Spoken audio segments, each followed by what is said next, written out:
మగవాళ్ళు తప్పకుండా ప్రాక్టీస్ చేసుకోవాల్సిన ఆసనాస్ పార్ట్ 1 చూపించాను కదా! ఇంకొక పార్ట్ ఇది. సో, లెగ్స్ ఫ్రీగా వదిలేసేయండి. హ్యాండ్స్ అప్ తీసుకోండి. Inhale, exhale, bend forward. Very simple asan కానీ బెనిఫిట్స్ కూడా అంతే ఎక్కువ. ఇన్‌హేల్ పైకి, ఎక్స్‌హేల్ కిందికి. లంగ్స్ అండ్ హార్ట్ హెల్త్‌కి, హార్మోనల్ హెల్త్‌కి, ప్రోస్టేట్ హెల్త్‌కి అన్నిటికి కూడా చాలా చాలా మంచిది. హిప్స్‌కి కూడా చాలా చాలా మంచిది. Every day Ardhamatsyendrasan variation 5 rounds practice చేసుకోండి. 2 డీప్ బ్రెత్స్ తీసుకోండి. లివర్ హెల్త్ చాలా మంచిగుంటది. ఈ మధ్యన చాలా మందికి ఫ్యాటీ లివర్ కేసెస్ వస్తున్నాయి. ఎస్పెషల్లీ ఇంక మగవాళ్ళలో ఎక్కువ వస్తున్నాయి. సో, చాలా మంచిది లివర్‌కి, ప్యాంక్రియాస్‌కి. So, insulin issues, pre diabetic అన్నిటికి కూడా చాలా మంచిది. So, both sides 5 rounds practice చేసుకునేలాగా చూసుకో. కాళ్ళ మధ్యలో స్పేస్ తీసుకొని వాయు నిక్షాసన్ స్లోగా ఫార్వర్డ్, స్లోలీ బ్యాక్.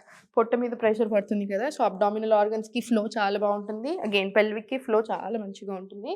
సో, ఇది కూడా ఒక 10 రౌండ్స్ టు 20 రౌండ్స్ మినిమమ్ వచ్చేలాగా చూసుకోండి. ఫ్యాట్ లాస్ అవ్వడానికి కూడా మంచిది. సేతుబంధాసన హిప్స్‌ని, బ్యాక్‌ని, నీస్‌ని స్ట్రెంథెన్ చేయడానికి చాలా బాగా హెల్ప్ అవుతది. ఎక్కువ కూర్చుంటూ ఉంటారు కదా అబ్బాయిలు.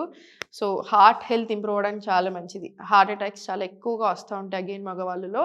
సో, హార్ట్ హెల్త్ ఇంప్రూవ్ అవ్వడానికి కూడా చాలా చాలా మంచిది. అగైన్ పెల్విక్ ఆర్గన్స్‌కి కూడా చాలా మంచి ఫ్లో ఇస్తది. థైరాయిడ్ ఉన్న వాళ్ళకి కూడా చాలా మంచిది. సో, ఇన్‌హేల్ పైకి, వెరీ స్లోగా ఎక్స్‌హేల్ డౌన్. సేతుబంధాసన్ కూడా ఒక 5-10 రౌండ్స్ ప్రాక్టీస్ చేసుకోండి. స్లో అండ్ స్టడీ ప్రాక్టీస్ చేసుకోండి. Very important.